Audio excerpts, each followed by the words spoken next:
Poštovani dragi učenici, hvala što ste došli. Poštovane i drage kolegice, vama također hvala što ste došli, jer mislim da je ovo zaista jedna posebna prigoda ugostiti gruzijskog pisca Beku Adamašvilija, koji je u stvari ovdje gost u sklopu projekta Read for Real. Beka Adamašvili je prisutan na hrvatskoj književnoj sceni sa 2 romana, a to je ovaj ovdje prisutni bestseller i u romanu Svi umiru. In the library will be dead also. Malo se šalim. Dakle, hvala vam najljepše što ste došli na današnje druženje sa zaista poznatim gruzijskim piscem, bar u okviru Gruzije. Međutim, ja moram istaknuti da ako ste pratili na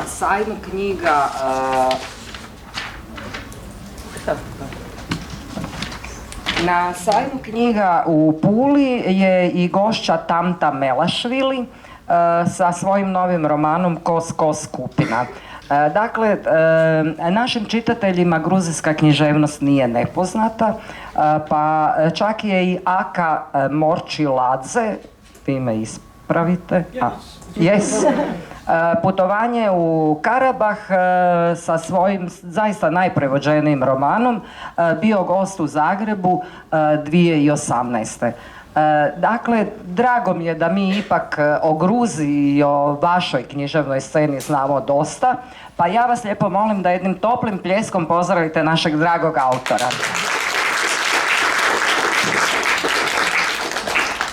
Razgovor sa autorom će voditi Aleksandra Orlić, možete i njoj malo zapljeskati.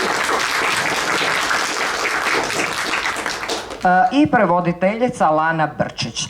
Lana Brčić mi je rekla da spomenem da li nekom treba prijevod na engleski ili je dovoljno. Ima li netko ne razumije hrvatski publici?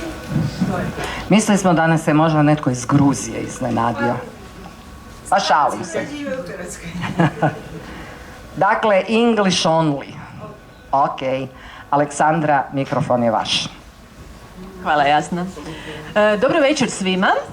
Drago mi je da vas vidim u toliko velikom broju i evo veliko mi je zadovoljstvo što je večeras s nama velika gruzijska zvijezda Beka Adamašvili, mladi, kreativni i vrlo inovativni pisac koji je preokrenuo pravila književne igre na glavačke i što ćemo večeras pričati o njegova 2 romana, bestseller i ovom romanu Svi umiru. No sada je riječ da se iskušamo malo i u gruzijskom, tako da ću pozdraviti autora na njegovom jeziku. Beka Adamašvili. Joba. Saramum Shridobisa. Thank you. We will pretend that we understand and we will later Google it.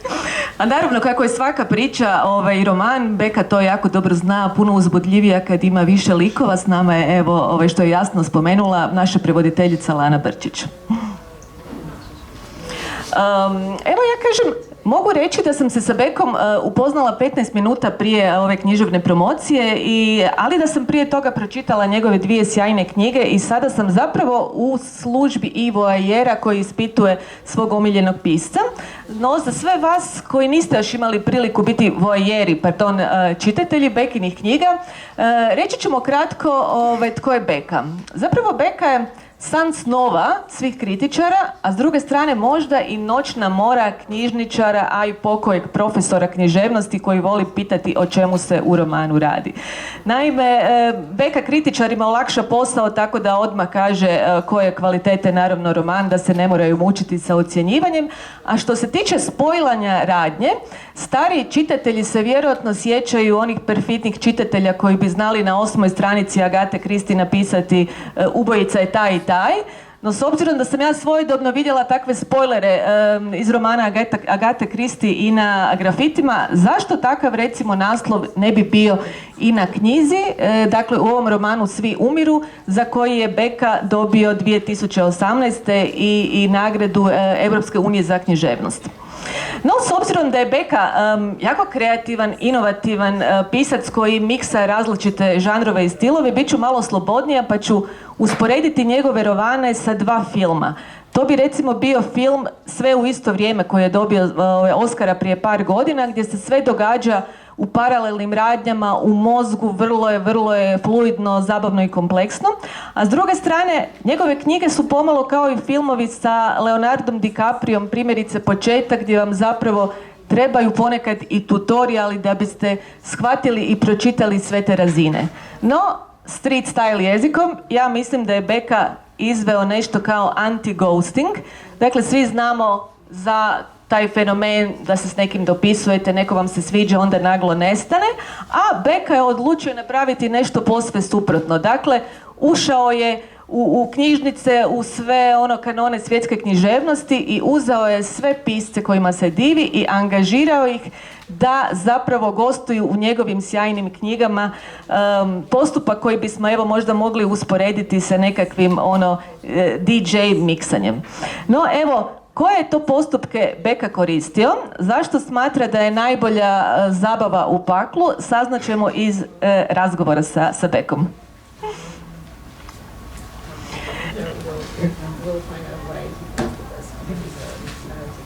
Ok, first question.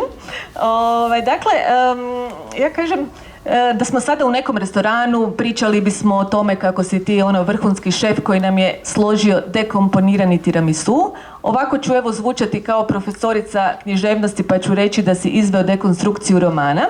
Mene sada zanima kako si došao na ideju rastaviti roman na dijelove opisa pejzaža, ubojstva, dijaloge, floskule i angažirati razne pisce svjetske književnosti da gostuju u tvom romanu i da skuhaju jedno novo originalno jelo.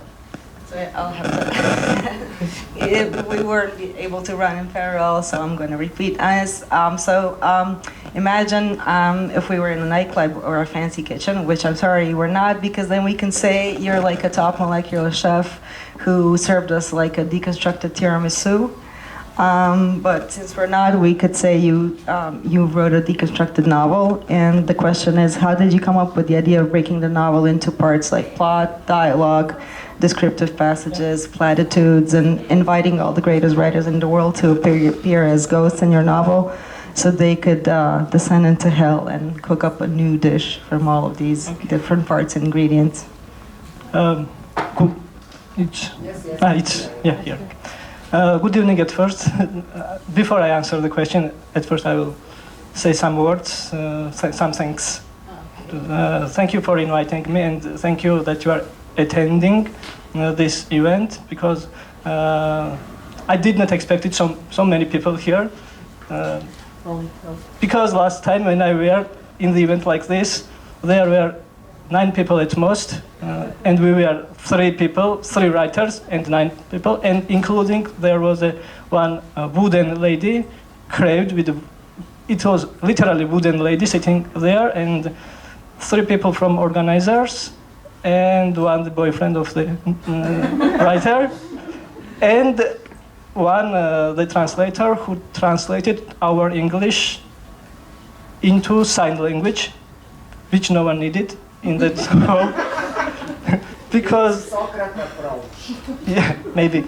So I'm happy that I was preparing the joke about less people, but I'm happy that you spoiled my joke, and I will save it for the next event, which will be. So yeah. Yeah, sorry. If we're going to go off on many different times, maybe.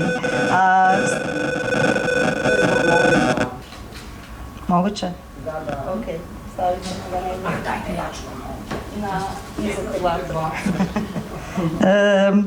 Hvala vam puno, zapravo prije svega bih htio zahvaliti svima što ste došli, jer sam iznenađen što vas ima ovoliko.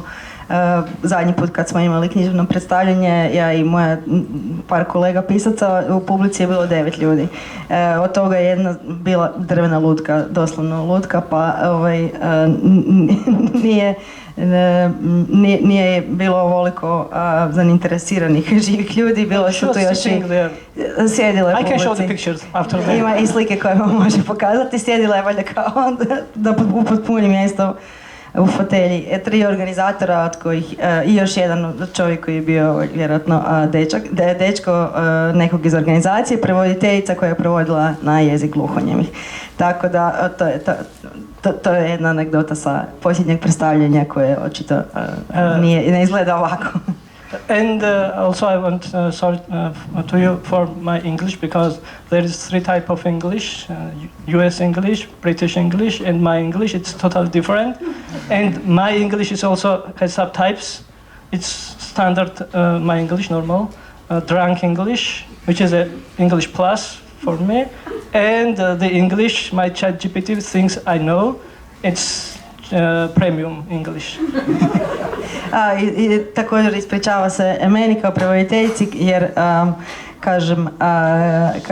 imam zapravo, na svijetu postoje 3 varijante engleskog, američka varijanta, britanska varijanta i moj engleski, koji još ima i 3 podvarijante. Pijani engleski, to je kao napredna verzija, koji govorim sada, i ChatGPT, to je premium, to se valjda dodatno plaća da bi govorio bolje nego sad. Yeah, today I'm presented with my ordinary English. A danas će razgovarati na svom običnom engleskom. And I mix prepositions sometimes. Once I met people in a pub, and when they asked me what I was doing in Netherlands, because I live nowadays in Netherlands, I said that I'm looking for the child, and instead of looking after the child, and they said good luck. They were confused and they said good luck, and after that I realized that they still think that I am in Netherlands to adopt a baby or to find one from someone. Good luck with your search. So it describes my English, for which I'm sorry. Okay. I još jedna anegdota u vezi ovog engleskog koji će govoriti, za one koji će se osvrtati na engleski.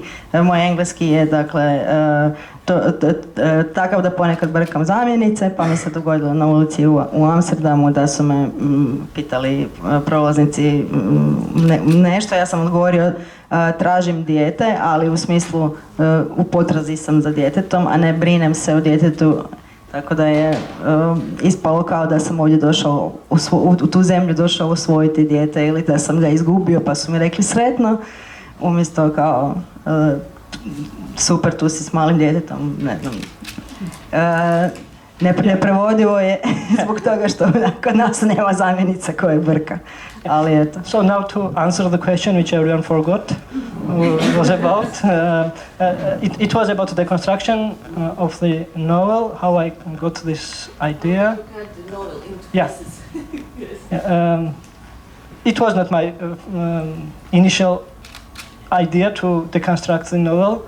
To be honest, I did not know even this word, deconstruction, when I was writing this novel, but it became so somehow itself, because it's about a writer who decides to kill himself for marketing purposes, because he wants to sell more books. I don't know why he wants to sell more books if he's dead, but he goes to the Burj Khalifa, the highest building of the world, and he wants to jump from there.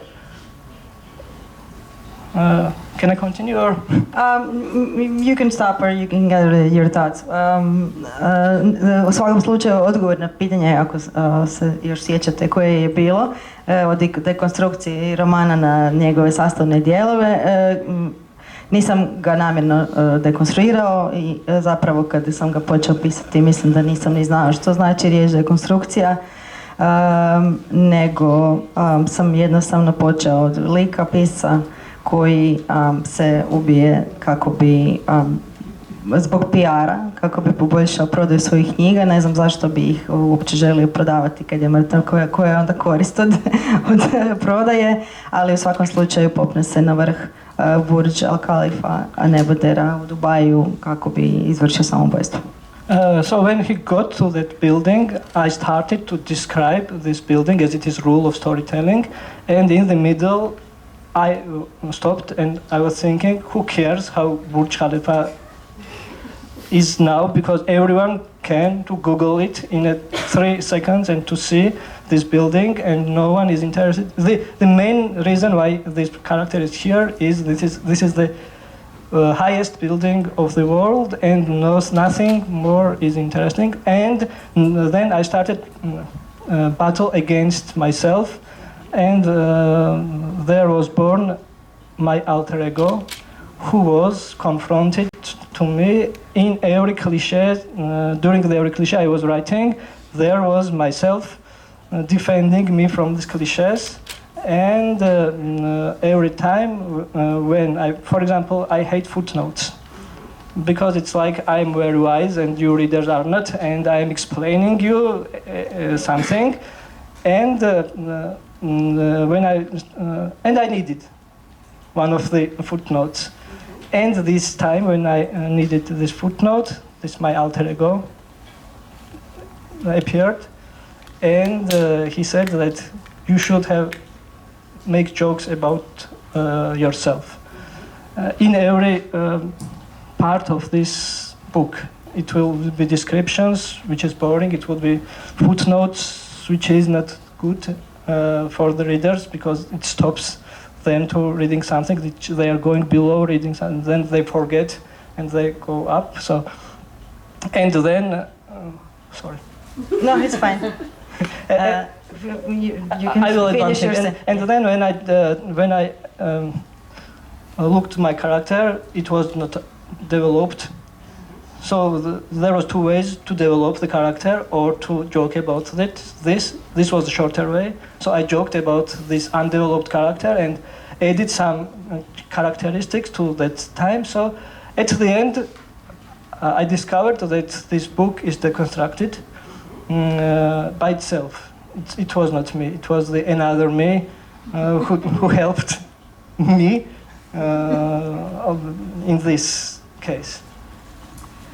Evo kažem, uspjeli smo saznati da je taj fatalni skok sa najvišeg tornja na početku knjige stvarno prouzročio lavinu drugih događaja, ali... A nismo preveli njegov odgovor. Joj, oprostite. Mislim samo u slučaju da, evo sad nešto nedorečeno, kad je već se toliko potrudio, u svakom slučaju stao je kod nebodera pa kaže, nisam zapravo znao kako bi ga opisao, onda sam pomislila pa kog uopće briga kako izgleda najviši neboder na svijetu, svi to znaju ili ako ne znaju mogu googlati. Neću im sad ja ovdje oduzimati vrijeme opisujući u dugim pasažima izgled te građevine, tako da je spontano zapravo nastao razgovor između mene i nekog alter ega koji brani moje postupke ili brani me od upotrebe klišeja.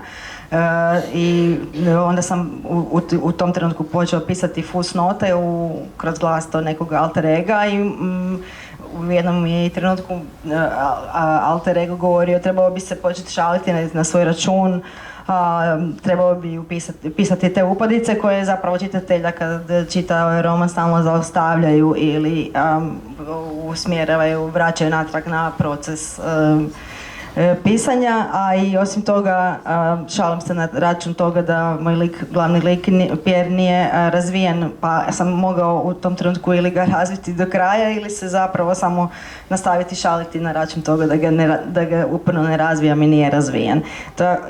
Pa pišući na taj način sam shvatio da zapravo da ono što se zbiva je dekonstrukcija, ali to nisam ja, to je moj alter ego, to nije moja svjesna odluka da roman nastane na taj način. Evo kažem, ali da se vratimo na taj fatalni pad.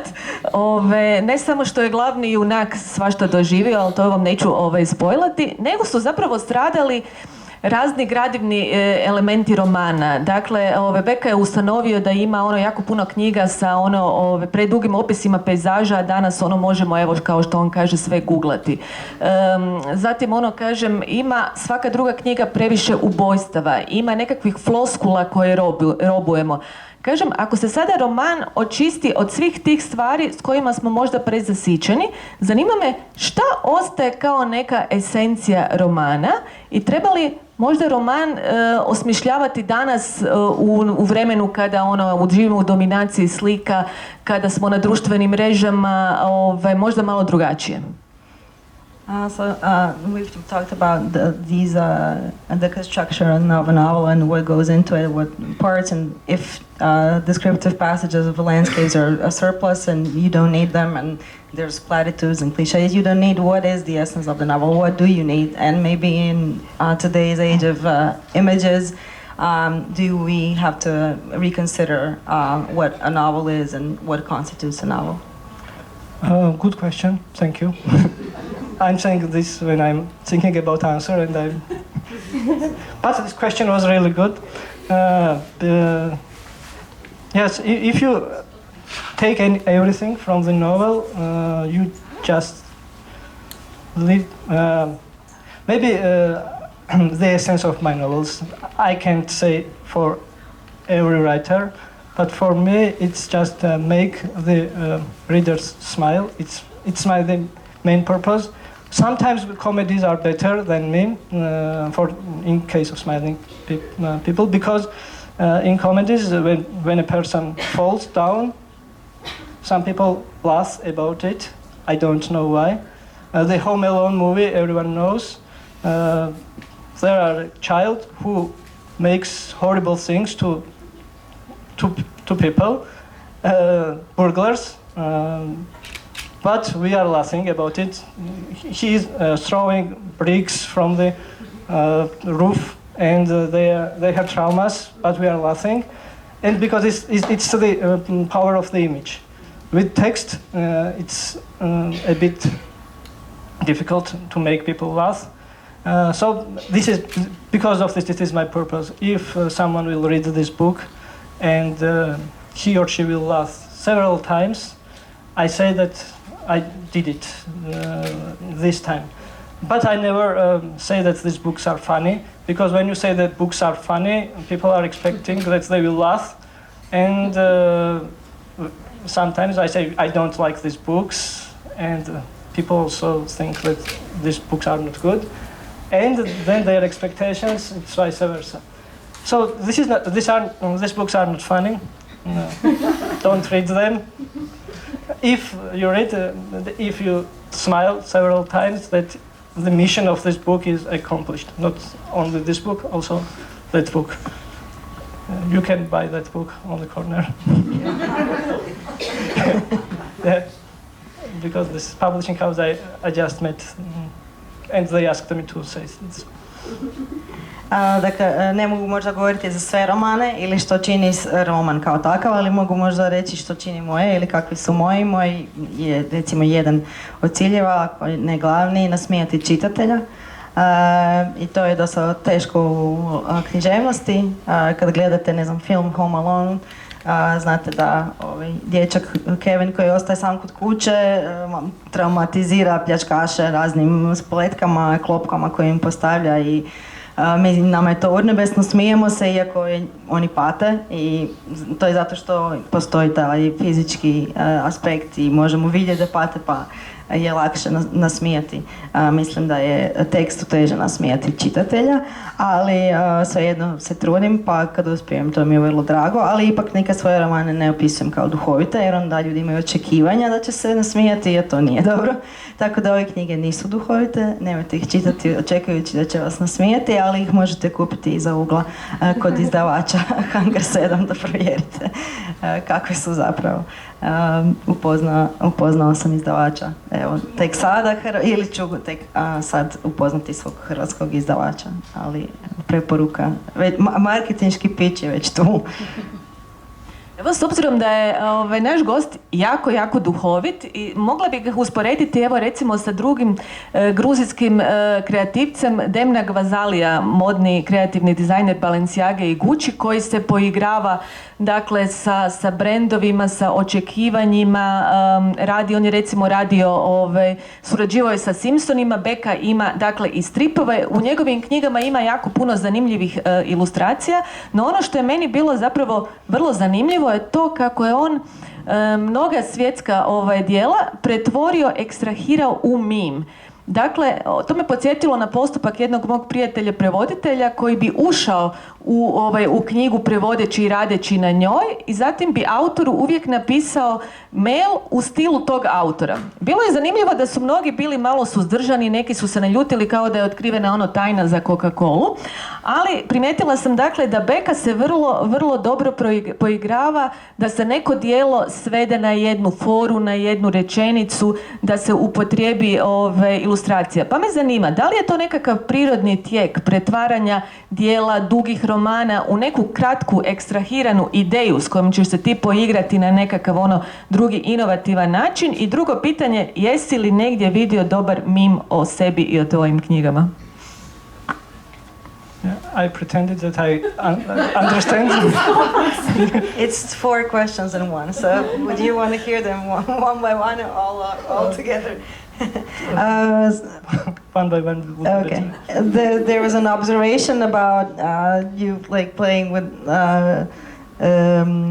brands and about comedy, and there was mention about you being a funny writer. So I'm sorry, we disclosed it, and then making comics, also daringly breaking the rules, which reminds me of a Georgian creative, Demna Gvazalija, who does deconstructive work in fashion.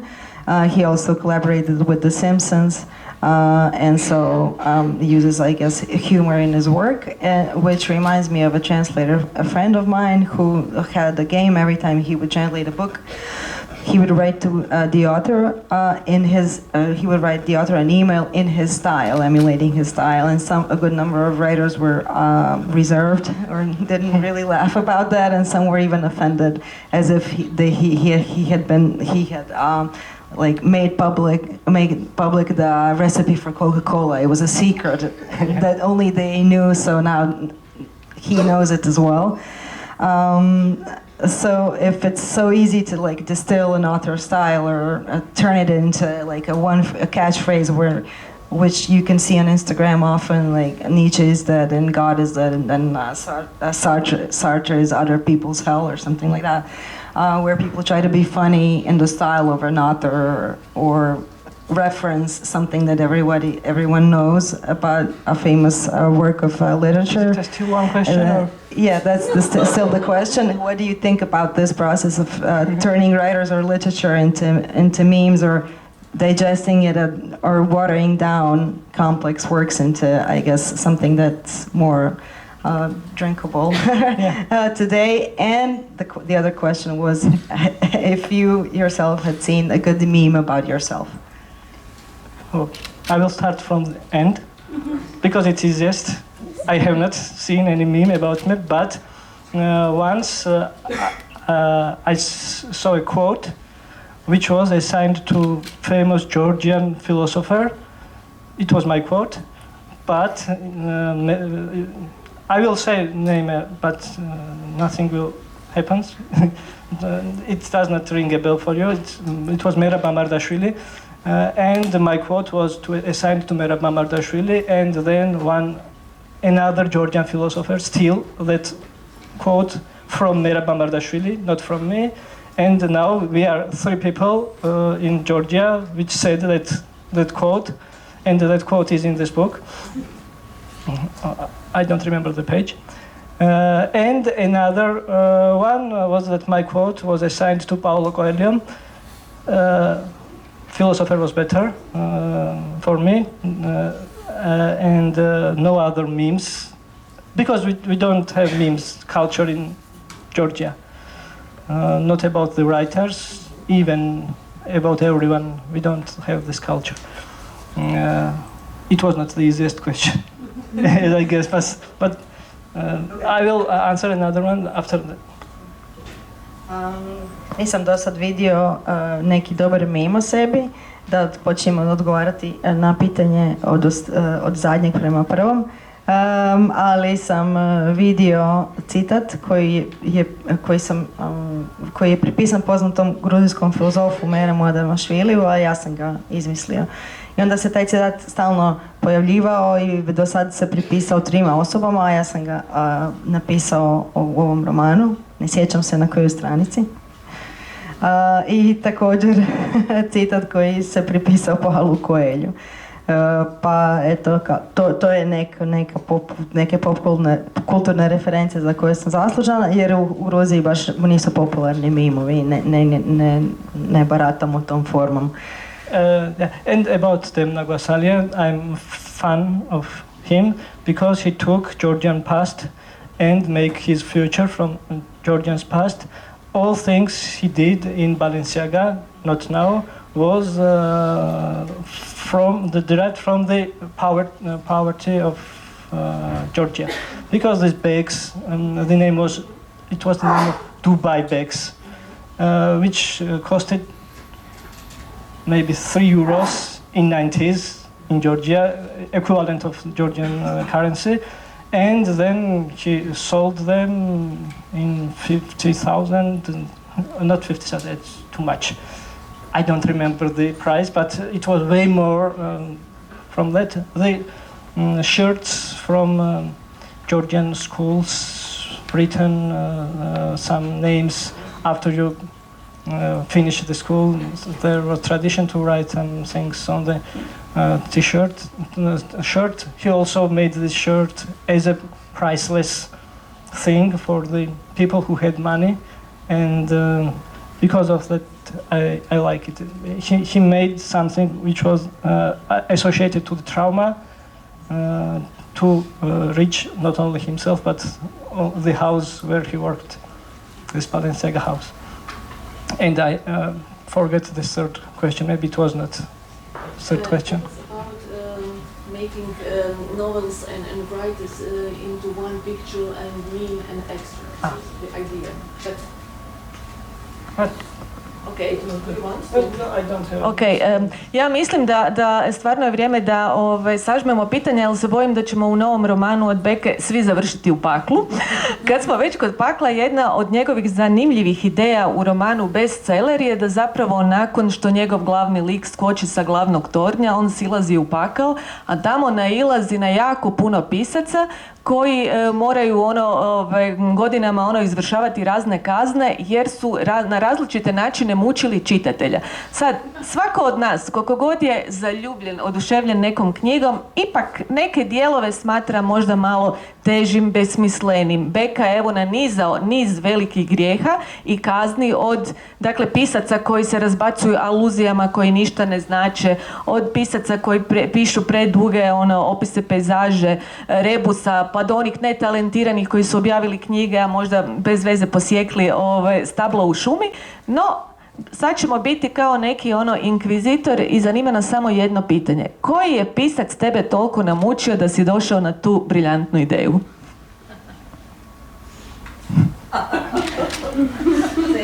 The long introduction to ask which I got because it was about my novel, but it was about the punishments that you gave each of the writers. So who was the one that inspired you to imagine a version of hell where writers suffer for torturing their readers? The main reason to go to this idea was my friend. She was not a writer. She is not a writer. She just said that I have a bad memory, and if hell exists, and I can't remember the faces and the names of the writers. And if hell exists, these writers will come and ask me, what's my name?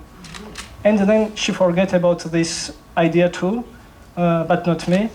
I just took the idea of literary hell, and then I remembered my childhood, which was connected to the books from Soviet past.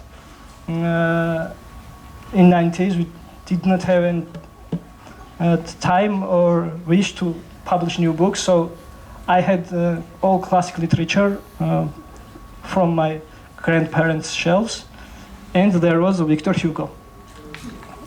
These kind of books, Notre Dame de Paris and The Man Who Laughs. I was 11 years old. I don't know why I read those books. It was kind of torture for me. And when I started to write this novel, the first one I reminded Victor Hugo with his descriptions and the thick books. The only thing I remember from that books is from the cartoon of Disney about the Hunchback of Notre Dame and nothing more. And Quasimodo died at the end in the book. Not in the cartoon, of course. If you did not know about this, that Quasimodo died at the end, thank me later, because it's a very big book to read just to get this information that Quasimodo dies. The next issue needs a homage to Victor Hugo. Yeah, it's Hugo, yeah. Ideja zapravo za takav literarni pakao u kojem su pisci kažnjeni na isti način na koji muče svoje čitatelje, koji što je tema knjige bestseller, romana bestseller, nije zapravo moja, nego je potiče od moje prijateljice s kojom sam nešto razgovarao, pa je rekla da ne pamti baš dobro lica ni imena i da ako postoji pakao, poznati pisci će prilaziti i pitati ko sam ja, a ona neće imati pojma jer ne zna kako nitko od njih izgleda. Pa sam se sjetio toga kad sam započinjao pisati ovo. Sjetio sam se te njene super primjedbe i od tud je krenula, ali i toga što sam 90-ih odrastao u dosta velikom siromaštvu u Gruziji i nije baš bilo tiska novih knjiga. Malo je tada stala proizvodnja, ali smo kod kuće imali knjige Victor Hugoa i drugih klasika i sjećam se da sam onda s police želeći nešto čitati uzeo tu knjižurinu zvona Crkve Notre Dame i sjećam se samo sjećam se da je zapravo Hugo me mučio tim dugačkim opisima ili pejzaža ili dugim odlomcima u kojima se nešto stalno opisuje. Tako da se zapravo ne sjećam radnje iz romana, nego više iz Disneyevog crtanog filma. Također, ako niste znali, u romanu Quasimodo umire, tako da zahvalite mi poslije što sam vam spojila kraj ako niste još čitali, a u Disneyevom crtanom filmu ne. Eto, to je neki kao, to je inspiracija, jel? Okay. Evo, Bekine dvije velike teme nisu kao kod Tolstoja, recimo Rat i mir, niti kao u Turskim sapunicama Ljubav i smrt, to su često, dakle, slava i smrt, ali kažem, gdje je slava, tu je zapravo i nekakav grijeh i neka patnja. Dakle, Beka je to vrlo duhovito izrazio, ali mene zanima, da li je zapravo svojstveno, da li svaki roman mora imati neke teške, da ne kažemo te dijelove s kojima se čitatelj muči, jer inače ga ne bi doživljavao kao ni sretne ljubavi? I haven't understand. Is it maybe necessary to torture the reader with something, or pick one thing and then stick to it and torture the reader just a little bit, otherwise it's not as meaningful or as heavy as just like real loves are always painful and not necessarily just happy and nice. There needs to be some sort of pain and torture associated with it for you to really feel it. So the question is if there... Do we need to suffer in novels? Of course. While reading. Yeah, of course. Because the ideal things are boring, and if you are happy all times, as Lev Tolstoy said once, that all happy families are happy alike, and all unhappy families are unhappy in different in different ways. So we like to read about unhappy people. Maybe we envy them, happy people, and because they are ideal, because they are happy, and we just say that it's boring to be happy. Like sometimes we say that happiness is not in money, because we don't have, and it's the only way to say this kind of thing. No one said that in money, that happiness is not. Sorry, I just mixed some things. My English, ordinary English, stuck. I will turn into premium. Always when I read the books, I'm looking for the flaws of the characters, not their best parts, because I connect to the character with its troubles, with its flaws, and with its problems. So because of this, yes, we should have torture readers sometimes, just feel the life, unboring life. Beka, may I say one sentence Yes. on Croatian? Of course. Thank you. Dragi gosti, budući da smo u ovom mjesecu u kojemu jesmo, pa naravno da ljudi, oni koji su na funkcijama, ne mogu stići uvijek na vrijeme, ja vas lijepo molim da jednim toplim pljeskom pozdravite našu dragu Kete Vandolidze iz gruzijskog veleposlanstva i gospodina maestra koji će sutra imati koncert i našu ravnateljicu, doktoricu znanosti Sunčicu Osvajić.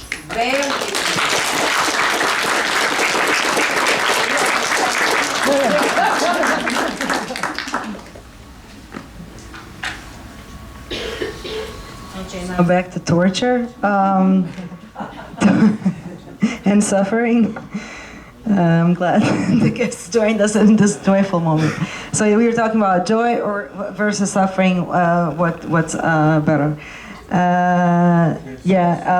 Dakle, pričao je o tome da kao i dosta sve sretne obitelji misli se da su možda dosadne jer su sretne na isti način, tako je možda i nije potvrđeno, ali da, možda može biti dosadno stalno biti sretan i nemati nikakvih izazova i nikakvih štucavica, ali nije slučaj u njegovim romanima da nužno želi da čitatelji pate zbog toga, nego više traži im mane, a ne toliko vrline. To je ističe im u karakterizaciji mane, a ne vrline, pa je to onda možda neki način na koji nisu savršeni ili nije toliko ugodno čitati.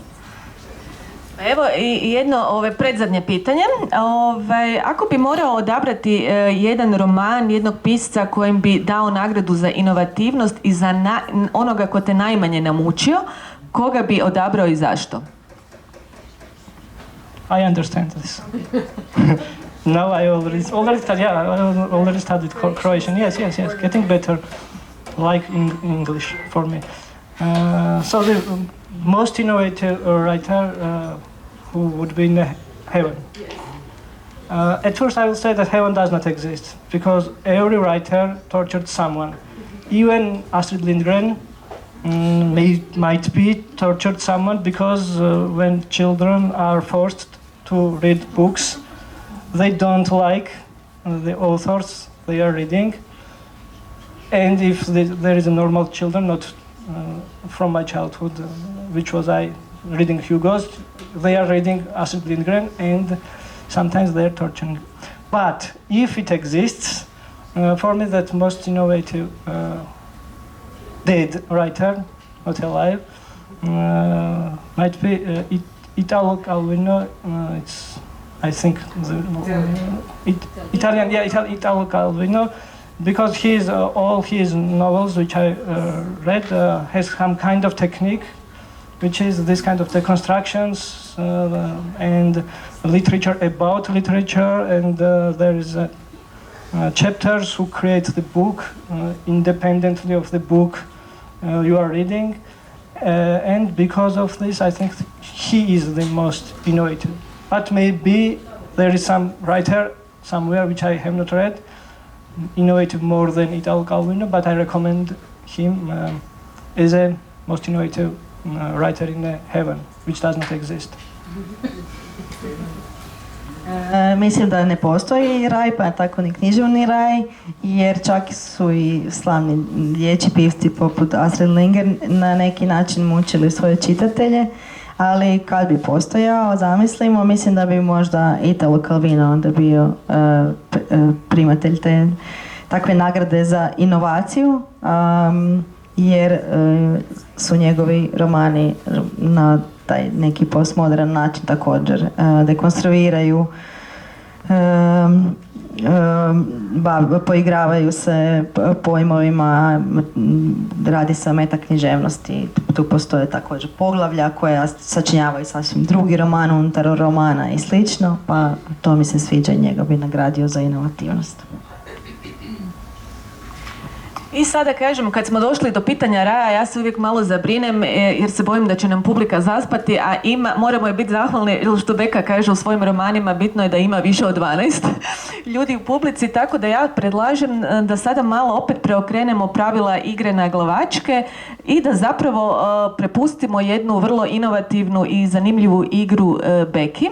On je osmislio poseban kviz, s obzirom da je on vrlo, evo kažem, zaigrani i kreativan autor, multimedija je u pitanju, ali najbolje će biti da vam Beka objasni pravila igre i kako do njegovih knjiga kao nagradnih igara. U svakom slučaju, Beka, thank you for the honest conversation and the stage is yours. Thank you. This is the, I don't know if you know this, you know, of course, it's good. This is the Kahoot, the web page for playing online quizzes. You need mobile phones and internet connected mobile phones. And we have prizes for the first 3 people who will win this quiz. We have already won without explaining the rules. So you should enter Kahoot, K-A-H-O-O-T point N-I-T. Maybe we can just translate for those who haven't still got their mobile phones in their hands. Maybe they didn't understand. Because there's people in the audience who are... Dakle, ovo se igra ako želite putem mobilnog telefona na kojem možete unijeti gornju adresu KAHOOT, to je literarni kviz. Ako budete željeli i prve 3 osobe koje budu imale najviše bodova će osvojiti i neke zabavne nagrade. Yeah, and then you enter this number in the space as a code for the participant limit reached. We have only 10 people because I did not I don't have a premium.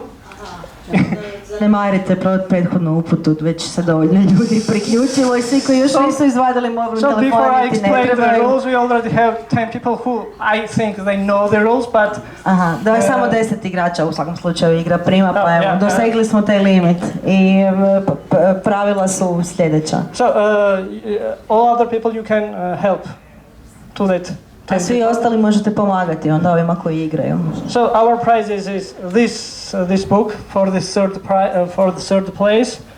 To je treća nagrada. This book for the second place, and since I don't have any third book written yet, da, bestseller znači za treće, u ovom romanu Svi umiru drugo, a nemam treću. Nisam napisao 3 romana, pa nemam ništa za prvu nagradu. I have a surprise for the first place. And it's literally surprise, it's a Kinder surprise, which everyone likes. To je doslovno iznenađenje. You cannot eat my books, so it's better price for me, at least. So, one person is missing. If anyone wants to connect. Još uvijek zapravo nema onda 10. natjecatelja jer se neko može odpojio, pa se može još neko priključiti da vas bude 10. So we have 8 questions, and your phones now are your remote. Your phones are your remote controllers. Here will be a question, and you should push the button which you think it's correct answer. I will read these questions aloud. Pritisnite gumb za koji mislite da je točan odgovor, kao da pritisnete tipke na daljinskom. Let's start. Počinjemo. Let's start.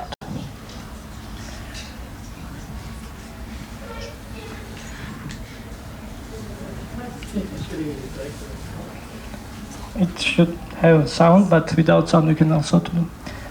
You can see part of the novel's title, and name the main antagonist of this novel. Ovdje se vidi dio naslova romana, vi trebate navesti ime antagonista ovog romana. Ako neko ne vidi odgovore, Mali princ. Yeah, it was Big Brother, it was from 1984, and this eyes, Big Brother is watching you. 5 people are on the first place, including which will be faster that will win. Now Ivan B is winning Kinder Surprise.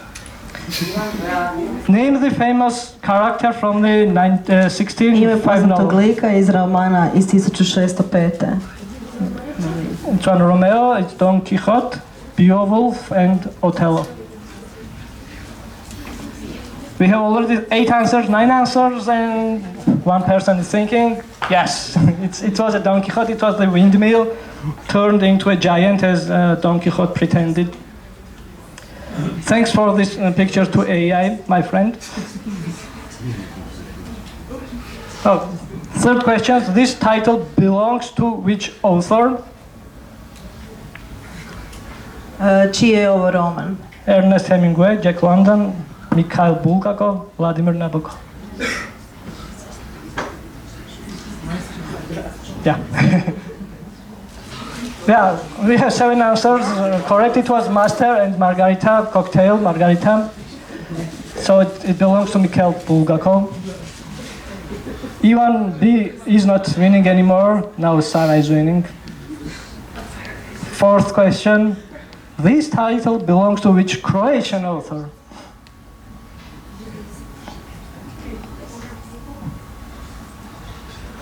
I asked ChatGPT which novel should I read before visit Croatia. Ovo je rezultat pitanja ChatGPT-u. Koji hrvatski roman moram pročitati prije posjeta Hrvatskoj? Pa je on sugerirao. And it recommended, yeah, it was the Ministry of Pain. You know this Croatian author, yes? Only one person knew it. Samo jedna osoba je točno odgovorila da je to ministarstvo boli. Sometimes ChatGPT is not very good in recommendations. Nothing changed. Fifth question. Which missing word do these 2 titles have in common? Rings and flies. Koja riječ nedostaje u naslovima 2 romana?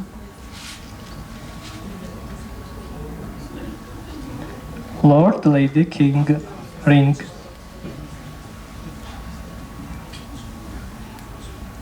Wow. You know better non-Croatian literature. It was Lord of Flies and Lord of the Rings. And Lorena was faster than Sarah.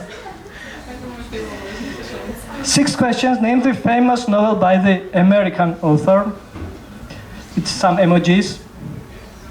Kao riješite pomoć emojija, naslov slavnog romana američkog autora. Movie is more famous than the novel. Pomoć je da je film i poznatiji još od romana. Yeah, it was Shining. Here is Johnny was the main quote from this movie. And now what happens here? Nothing changed. Lorena. Namely, 90-something novel by the British sci-fi author. Britanski znanstveno fantastični roman iz 1897. You need to win.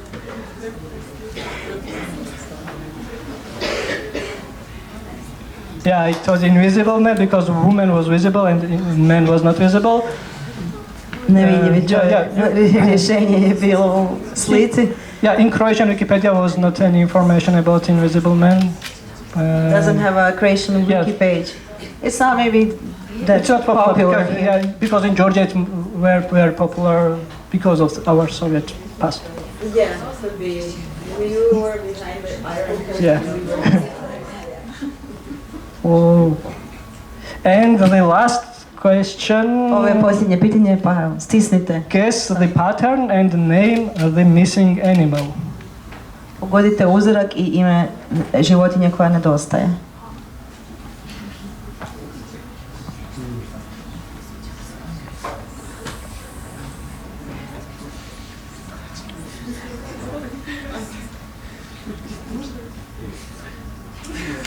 It was from Harry Potter. This was Hogwarts schools, and you should guess Gryffindor. Trebali ste pogoditi Gryffindor, školu iz Harryja Pottera. Only one person guessed the animal. Maybe it changed everything. Maybe Lorena is not anymore. Samo je jedna osoba točno govorila, znači da je napeto i možda Lorena više nije na prvom mjestu. So, let's start to celebration. It's podium, it should be... Dakle, na trećem mjestu, should they come here? Should they come for the... Dođite po nagradu onda. Dođite na podij. Lorena still won the... Second. Ivan third.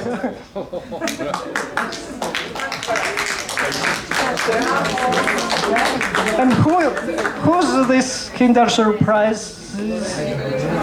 Who is Lorena? there are many people for Lorena. And also this Kinders are also three. Jeste dvije ili Lorena? Zajedno smo igrali, da. It's maybe four.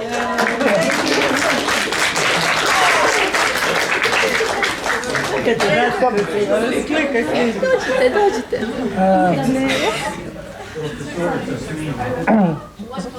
Okay.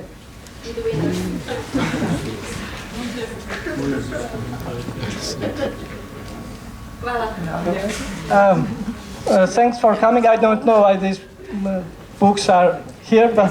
This is the second game. This is Uglavnom, imamo li još malo vremena? Ja kažem, s obzirom da kažem Beka je toliko zaigrani i super kreativan pisac i jedan od rijetkih koji misli na interakciju i čitatelja, ne samo na junaka, na pisca, nego kažem bitna mu je komunikacija. Naravno da sada nećemo više nagrađivati najbrži prst koji točno odgovori, nego najbolja pitanja iz publike. Slobodni ste pitati Beku što god želite. Princip je što kraće, što luđe, to bolje i podijelit ćemo, imamo 12 knjiga bestseller i nadam se da ćete uživati u čitanju kao što smo mi večeras u razgovoru. So Alexandra prepared again for the audience the best audience question wins a book. So I guess there are 12 of them. Hopefully short audience question. Question of Croatian. Ok, jesu li neki karakteri, to jest neki likovi, napravljeni po nekim vašim osobinama ili po nekim vašim bliskim ljudima? Na primjer da ste u uzoru na neku vašu blisku osobu napravili neki lik? Ako da, tko i zašto? So, and everybody dies in these novels. Are some characters modeled after you, your virtues and flaws, or maybe someone you... all characters are me. Because when you write the first time book, you write about yourself. A third or fourth and fifth book is already about another people. I am also screenwriter for the TV series, and all characters there are also me. And it's kind of prison because you are looking inside of you, inside of mind to create some characters.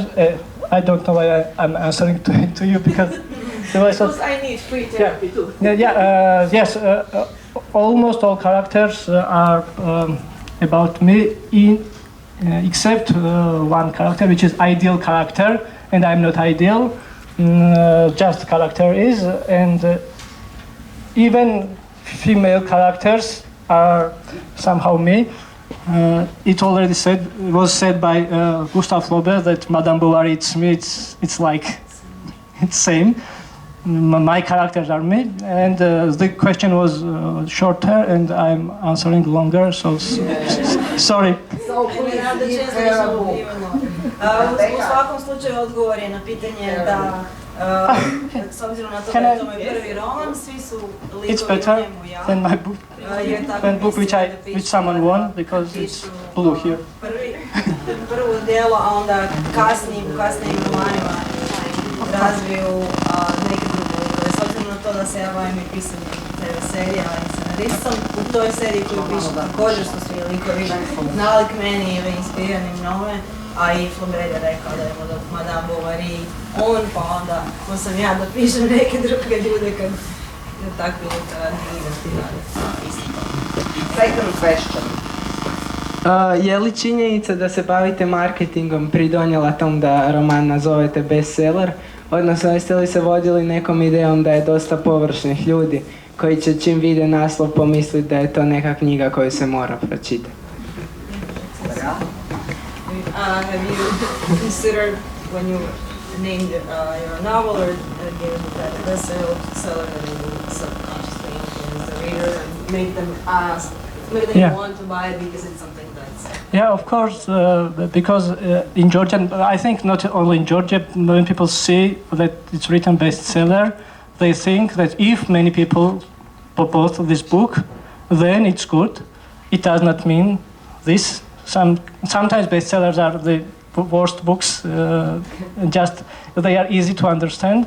So my main reason was that, to sell books. The question was, is it because you were a copywriter as well, so you have like... No, other person recommended this. It's not my idea. I'm not so ambitious to name my book bestseller. I just took the idea from the person who just recommended to name it this title.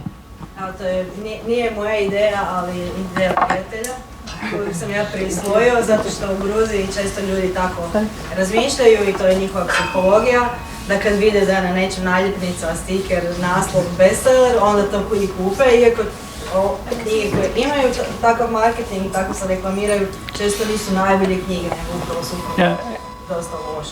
And even when people were asking for the bestseller in bookshops, the consultants, they were suggesting Murakami or Orhan Pamuk or Paulo Coelho or some other books which were real bestsellers. Because of this also there were some kind of jokes on the social media that I entered the bookshop, I asked for bestseller and they recommended some other books, and it also was like commercial for me, this kind of status joke, this kind of jokes, yeah. Third question. Svi ste razumjeli. I will answer very short, yes or no.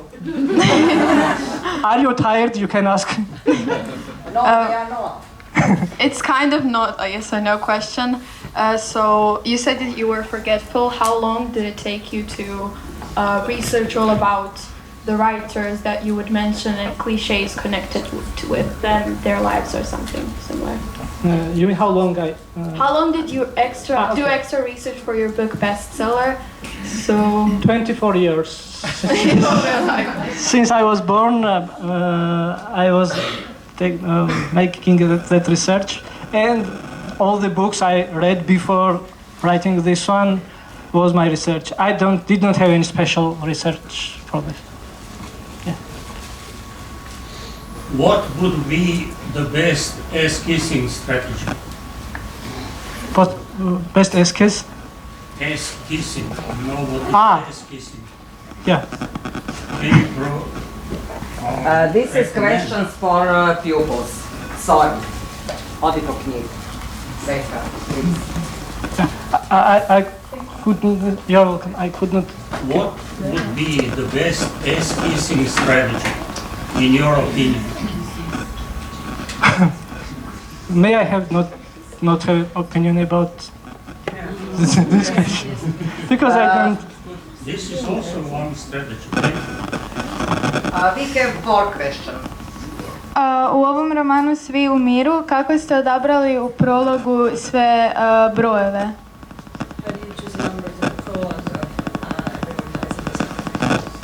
Which numbers? U prologu u ovom romanu Svi umiru ima jako puno brojeva koji su...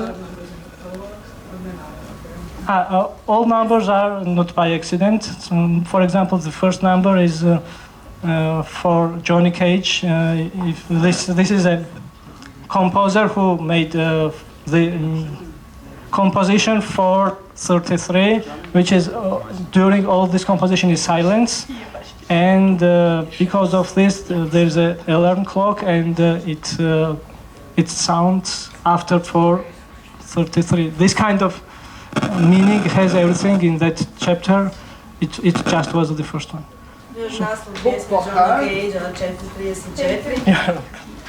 And six questions. U knjizi Bestseller govorili ste da svaki književnik treba završiti u književnom paklu. Da vi završite u književnom paklu, što mislite koja bi vam pokora bila? This is the main question which I am asked in every meeting like this, and no one likes my answer on that question, and I am changing the answers all the time, and I will try to think. I think my punishment would be there to read the books which last pages are torn from the book, and I will never get the twist, and never get the who is murderer or who is the person which I'm interested in this novel. If you like, I will I will repeat this answer in next cases.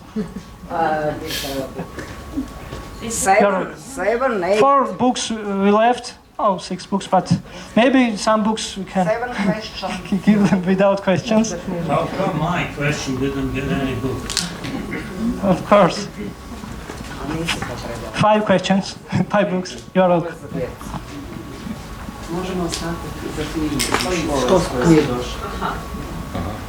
Može, kažem, evo, ostatak ove knjige ćemo pokloniti školskoj knjižnici, tako da u svakom slučaju... Pa, ja se ispričavam. Dajte bar ove koji su digli ruke, dajte se dignite, molim vas. Molim vas. I dođite po knjige. Mislim da je to pravo. Je, odlična ideja. Dođite. Beka, sorry. My name is Frau Flick. So please. We have one event after you, so please finish. Give them a book. No, I'm not meaning finish. Yes. And give them a kiss. This book for you. You're welcome. This book for you. It's easy to present books. Yes. But you know, it's a special gesture from yourself, if you agree. I want to tell you that you can go in front of, you sit to table and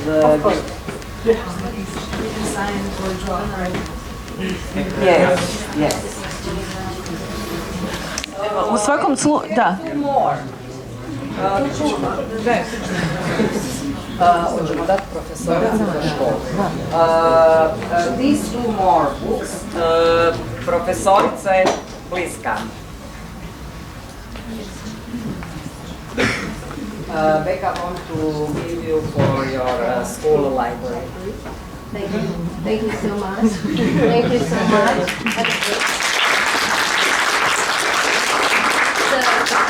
librarian, and I came with our students, and all of them read one or two of your novels. So thank you for this meeting. Thank you so much for this meeting. Thank you. I think that they earn at least 100 euro. No. No? Why not? 100 euros? For reading 2 or 3 books. Yes, of course. Hvala najljepša. Bili ste divni.